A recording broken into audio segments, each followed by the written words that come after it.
Well, someone had to do it, and someone did it. Somebody effed around, and they found out.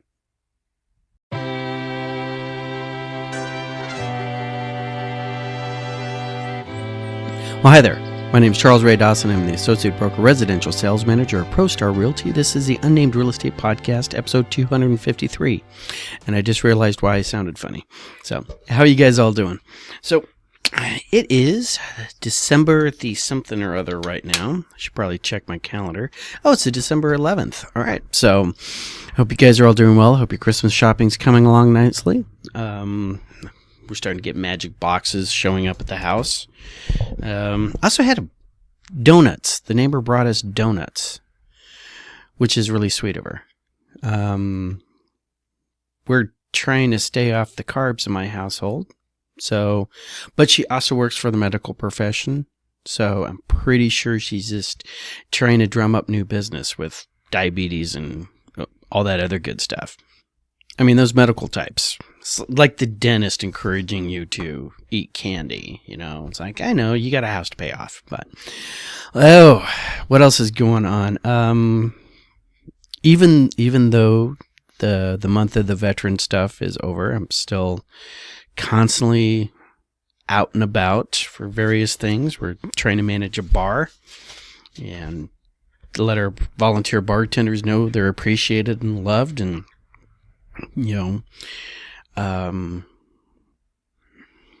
sort of manage their expectations. And, a lot like real estate agents.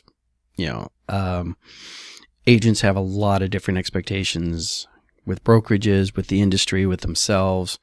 You're always having to, guide people down their life choices. So, but it's part of the job. It's actually sort of fun. So, what's going on in the real estate world? Well, we got the Fed drop, that another quarter point.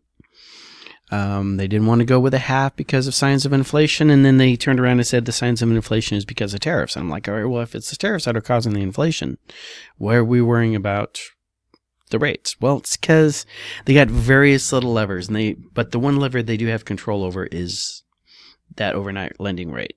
So I can see that argument there. And actually, I think we're doing pretty good. All right. When we get to the numbers, we'll cover that.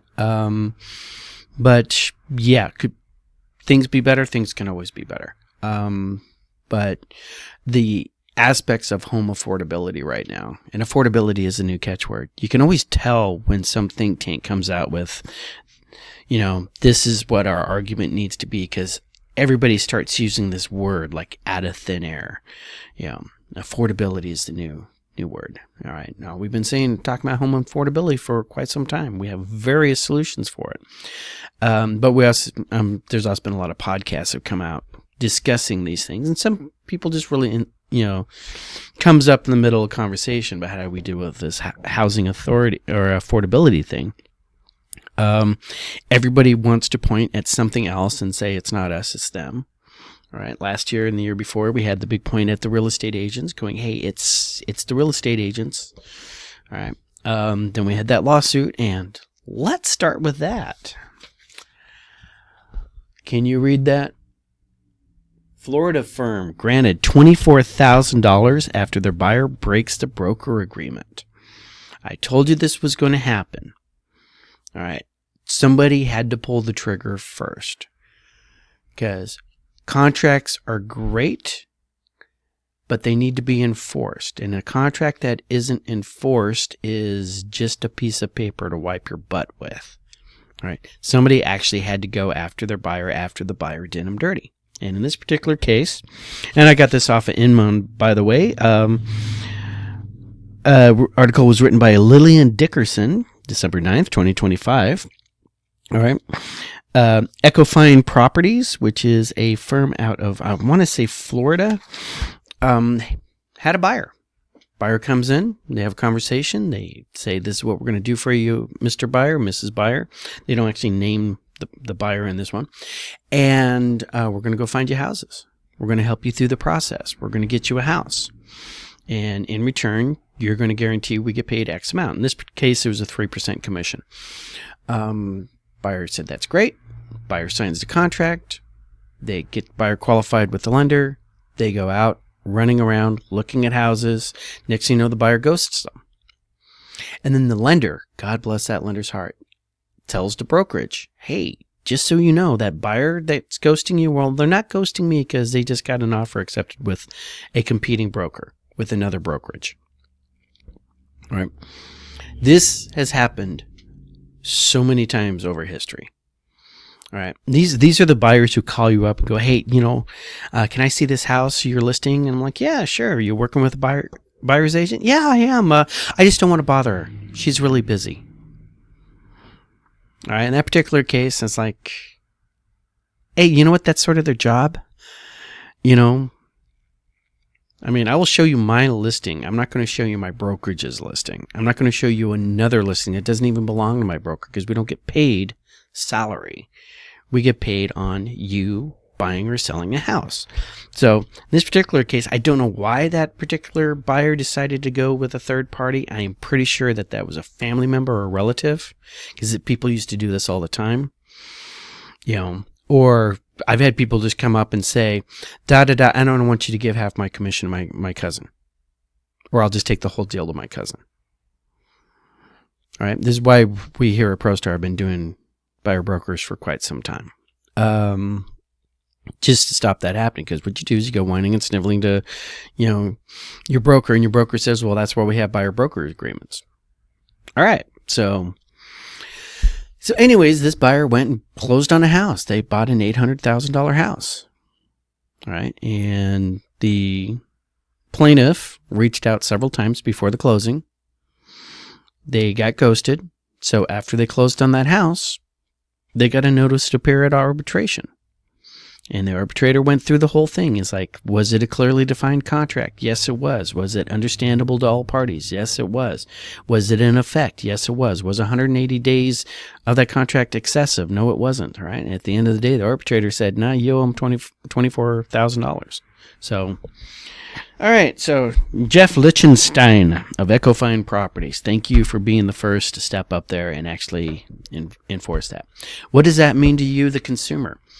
Well, it means the genie's out of the bottle. All right. And remember, I'm not going to be the person, okay, that's going to be suing you. It's going to be my brokerage, ProStar. All right. And they are cold, heartless, uncaring human beings. Me, I'm sunshine and jelly beans. All right. I want nothing but what's best for you. But Ray does get paid. All right. And a whole bunch of other agents are going to get paid. So hopefully this will percolate through the company. The attorney that was involved in this arbitration said that they have 2 other cases coming up for exactly the same thing. All right. Now, remember, you can't get out of a buyer broker. Usually it's mutual. There are mechanisms for that if there's people are just not working out or whatever. But don't ghost your agent. It hurts our feelings. We put a lot of time and emotional effort into helping you, and then you just suddenly disappear. Yeah. We dated. We went out. We had such great time together. We had lunches. We looked at pretty kitchens and stuff like that. And one day she just quit calling me, and I found out she married another agent. So, anyways, that's the big national news between that and the Fed rate. Local news, like I said, everybody I listen to, it's all doom and gloom, but we're not seeing it locally here in Phoenix. All right. These are numbers for December 10th, right? Actives this week are 23,876. That is down to 241, right? Still a little bit above where we're supposed to be, but that gives a crop report number of 102.8. All right. New listings that came on are 1,733. That's actually up 416. So a lot of smart people are getting their houses in position for the first couple weeks of January rush. Place your house right now on the market on December 11th, all right? That means it's going to be 30 days on the market, all right, come January. 31 days on the market come January, all right, the 11th, when your buyers are going to be showing up. That's not stale yet.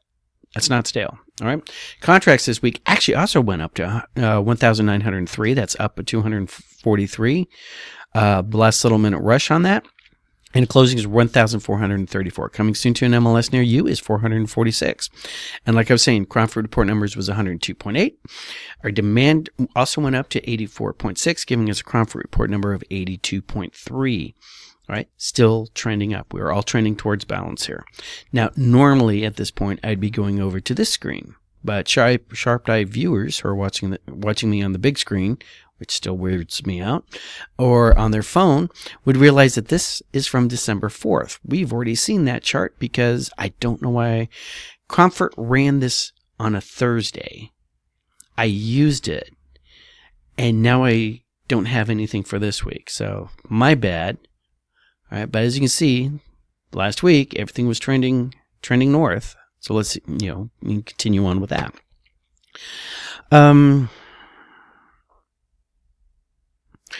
Everybody's expecting a really good spring real estate. They're expecting 2026 to be better than 2025. All right. Me personally and ProStar here, we had a really good 2025. I don't think there's a lot of agents getting out because we always got the new ones coming in. I would be really interested. Remember, I say a lot of times that 80% of real estate agents do not renew their licenses after the first 2 years. And only 20% move on from that. And something like 10% at the 10-year mark. So I'd be really interested in reviewing those numbers again. It's tough out here for a player. All right.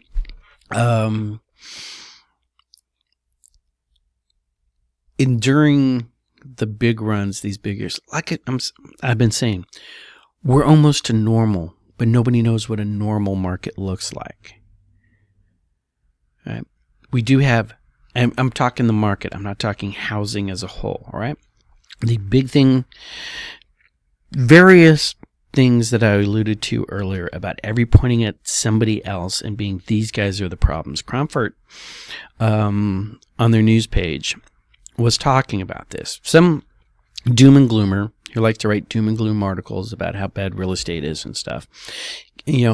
Everybody's always pointing at, it's these big investment firms buying up subdivisions and stuff. All right, investors did pick up a little bit more housing this year than they did the year before, but we're still not at the numbers like we were back in 2021, which and you saw that really big run up. All right, they are part of the economy. We still don't have the houses we should have because we're still working our way out of that housing de-bubble.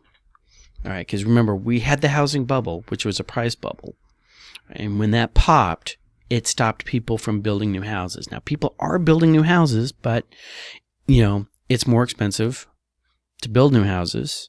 The land's more expensive. We have water issues right now, mostly because the governor, Katie Hobbs, is not approving new, house builds because of the perceived water issue. I have heard, but not confirmed, that part of the problem is that she is using bad numbers. All right, that she is looking at numbers basically written by the environmentalists who are saying that we're going to be going into a 100-year freaking death cycle of global warming and doom and gloom, which means rain is going to stop falling anywhere in the Colorado River Basin. And the entire West is going to be a desolate wasteland. And we should all move to 15-minute cities on the coasts and learn to eat the bugs. And that's her project. And, so those are the numbers. When you're trying to project into the future, right? You know what? 100 years from now, you might be able to buy an acre of downtown Phoenix for 35 cents because it's an irradiated nuclear wasteland because China got pissy with us. All right? We all might get hit by a bus tomorrow. An asteroid could fall. We might have COVID Mark II electric boogaloo suddenly kick in. We might be a different country in 100 years. Right. And it's makes a lot of sense for the 100-year mark, but what I find is interesting is FHA at one point did not consider a house livable after 50 years. And certain government loans you could not get on a house that was older than 50 years because it was not considered economically viable, because like at that 150-year or that 50-year mark, the odometer on your house hit the magic number and your house just collapsed in a big pile of sawdust. All right, so it's really, this is why I've been thinking about this more and more. Editorials kicking in. Is if we're going to really, really fix housing, we need to have like a holistic approach to it. All right.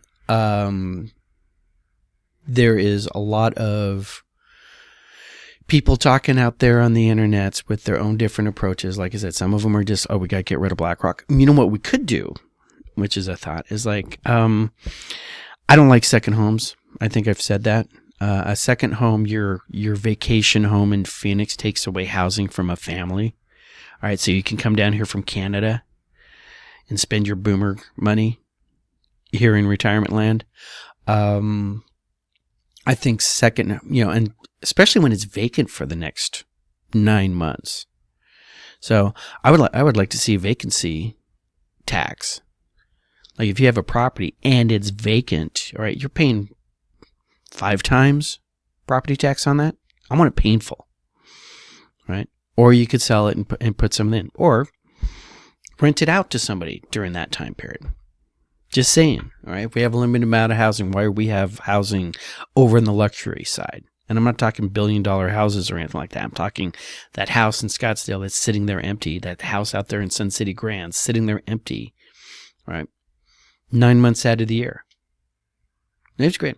And then on the flip side, like that. Now, the problem with taxing landlords is the landlords turn around and they pass that tax on to you, the renter, the consumer. That's newsflash, kids. That's what happens every time you decide to tax somebody. They pass that off to somebody else. But how about if we added on top of that, and I always bring my grandma in because my grandmother owned a duplex and she rented the other half out. And then when she got remarried and she moved in with my Uncle Ron, she kept that duplex and kept it. I wonder whatever happened to that. Mom, Dad, I'm giving you a call this week and figure out what happened to Grandma's duplex. Anyway, so that's residual income. 1, 2 units, that's fine. Maybe at the 5 point. All right. 5 individual buildings. I'm not talking like a 150 unit apartment complex or anything like that. Maybe at the point where you're holding on to more than 5 or maybe more than 10. Wow, I'm so losing my libertarian cred here.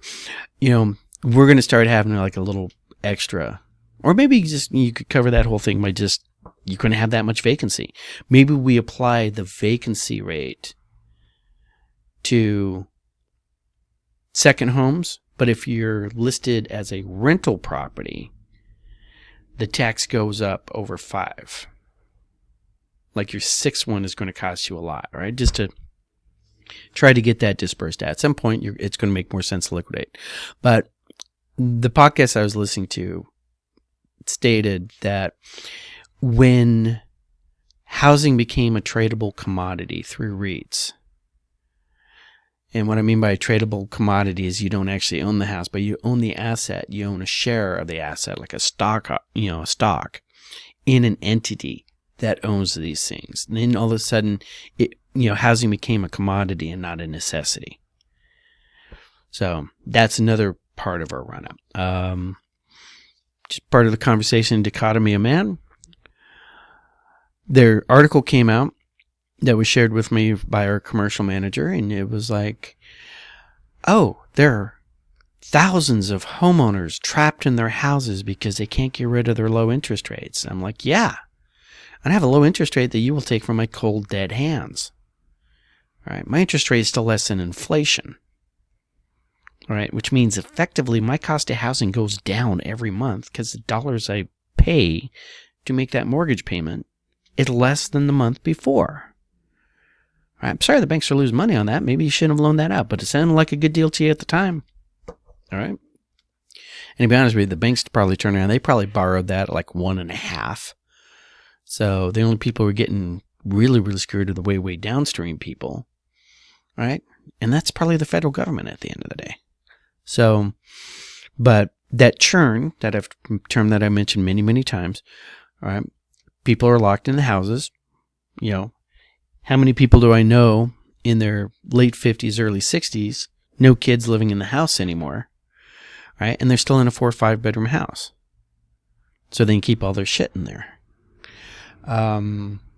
Yeah, I feel very virtuous living in my under 1,000 square foot house with just me and my wife and my cat. Yeah, look at us. But to get back when I was talking about that 3-legged stool, and I am going to land this plane sooner or later, guys, of housing affordability and the things that we can control and the things that we can't control, right? Building more housing is an easy way to go about it.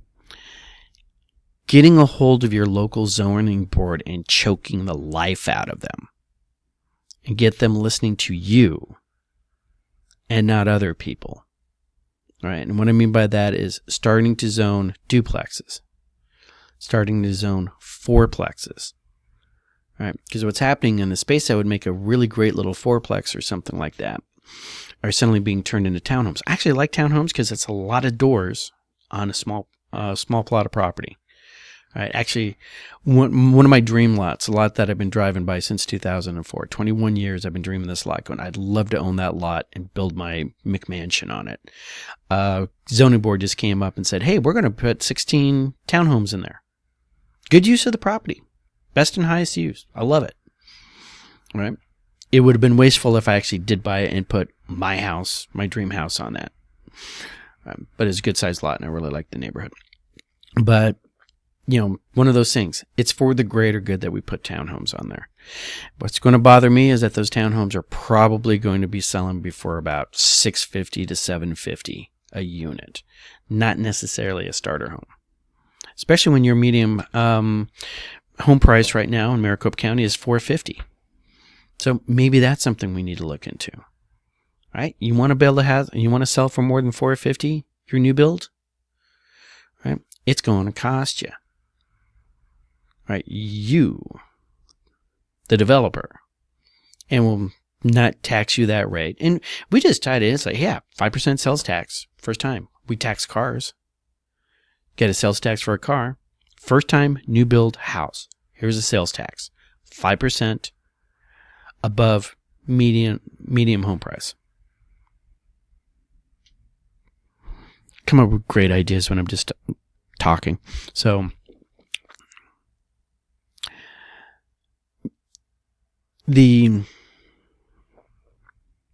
wow, 5 browser windows just opened up. There's that meme that keeps coming in. It's like, not that the price of your house went up that much, but the value of the dollar went down more. People are talking about how are we going to get out of this system, all right? We can try to get incomes to come up to catch. We're going to have to do a combination of all three. We're going to have to get, more housing built. We need people to, smart size their living, right? To free up that more inventory. Interest rates are not going to cut it.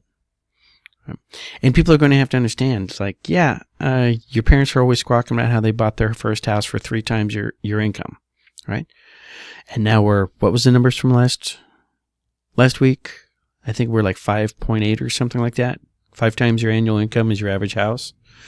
We need to, raising the income would help a lot. Making more starter homes so people have equity so they can turn around, and eventually move up to the understanding from the consumer base. Even though I tell people all the time, this might be your last house that you buy. I'm telling that to 40-year-olds, right? Just because I'm projecting out in the future. It's like, yeah, glad you're becoming a landed gentry because we really are becoming, two-tiered country here. So, do you think you get value out of watching these podcasts and listening to me? And the reason why I ask that is because I have had this like an emotionally, satisfying week that's just really, really amazing. And then today happened. And it doesn't sound like much, but Inman, where I got the article about the buyer broker, had 5 podcasts all real estate agents should listen to next year. And I was not on them. And I know 3 of these 5 podcasts, right? And they're really geared towards real estate agents. This is how you become successful as a real estate agent. I've tried to go down that, with the sides, but for the good stuff, you actually got to join ProStar. A couple of them are the buyer-seller side, and they're just pretty much, steering your doing. And I've always tried to split the difference. So I'm not on that list. And I sort of don't want to be, because I make my money selling, helping people buy and sell real estate. All right. I'm not that full-time podcaster with the obviously great studio and all the ring lights. And although I do have a ring light over here, this is just a pick up, run it therapy session for me. But the understanding out there that most people are being introduced to my industry through these casts, through these videos and whatnot, and realizing that there are, for every one of me, there's 500 dude bros out there talking of why you really need to be investing in crypto. And it's sort of sad that people are hit that point. The number one way people under the age of 30 think they're going to become millionaires is either crypto, getting the right crypto investment, or gambling. I heard that this week. So the one I'm considering is, sort of retooling this whole thing. I'm not going to be the Nick Fuentes out there, just talking about those boomers. Although I have complaints about the boomers. Let me tell you what, all right, or whatever the du jour bad person is, whatever the 2 minutes of hate is being focused on. But maybe I just do really need to go back to the beginning and start coming up from, hey, this is why you want to own a house, right? These are the reasons behind it. This is how the path works. And if an 18-year-old is watching this episode right now, this very second, going, how I want to own a house in 5 years. How do I do that? I want to own a house by the time I'm 23. How do I do that? I look them right in the eye and say, this is what you're going to do. You're going to walk down to your local recruiter and you're going to sign up in the military for 4 years. And you're going to pick an MOS that teaches you a skill, a blue collar skill. White collar jobs are dead. I know your parents are going to be upset with you. All right. I know your high school counselor wants you to repeat her mistake that she made, and she's still bitter about her student loans that she has to pay off. So she wants you to follow in her suffering. You're going to learn to weld, and if you're good, you're going to learn to weld underwater. All right. And at that point, you're going to have to, we can start talking about owning a house in 5 years, because you're going to come out in the military 4 years later with that skill set, learning how to weld underwater, whatever, right? And a year later, we'll be taking your VA loan and putting you in a house. And you'll look back at all your friends that you went to high school with, right? And they're going to be out there probably signing up for their master's or still trying to finish their bachelor's degree, signing up for their master's because they don't have a job yet, and they know if they graduate with a bachelor's, they're going to start having to pay their student loans back. All right. And while they're sitting there asking you how much foam you want on your latte, you will be driving to your house. So that would be my new message. We might work on that. All right. But the one thing all 5 of these other podcasts do not do, and you guys know what we're going to do, they don't tell people to watch children and pets around water. They also don't tell their viewers not to drive in anything flooded. They don't even know what a circle is, much less work it. Although, funny enough, most of them are going to be discussing elements of working their circle, right? But they'll probably ask you to and encourage you to have a great weekend. Oh, by the way, one other thing. Very important day this Saturday. And I'll finish up with Go Navy, beat Army. You guys have a great weekend.